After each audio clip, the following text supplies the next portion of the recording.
Jakarta, 17 Agustus 1945, atas nama bangsa Indonesia, Soekarno Hatta.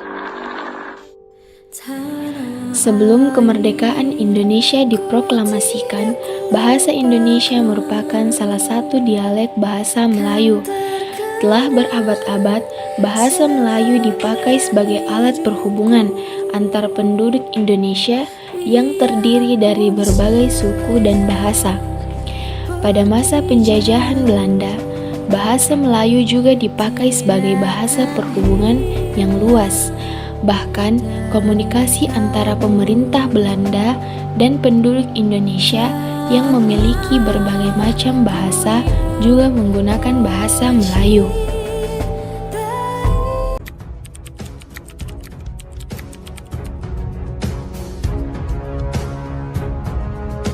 Pada tahun 1928, saat dilangsungkannya Kongres Pemuda pada tanggal 28 Oktober, bahasa Melayu diubah namanya menjadi Bahasa Indonesia dan diikrarkan sebagai bahasa persatuan atau bahasa nasional dalam Sumpah Pemuda. Pada masa penjajahan Jepang, pemerintah Jepang melarang menggunakan bahasa Belanda.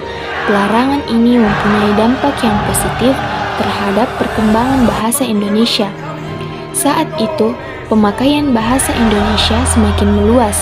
Bahasa Indonesia dipakai dalam berbagai aspek kehidupan, termasuk kehidupan politik dan pemerintahan yang sebelumnya lebih banyak menggunakan bahasa Belanda.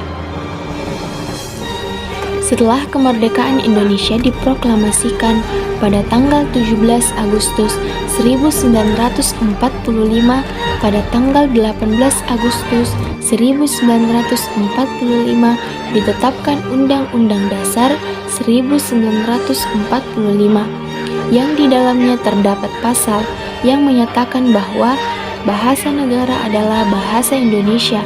Terhadap pernyataan dalam pasal tersebut mengandung konsekuensi bahwa selain menjadi bahasa nasional, bahasa Indonesia juga berkedudukan sebagai bahasa negara sehingga dipakai dalam semua urusan yang berkaitan dengan pemerintahan dan negara.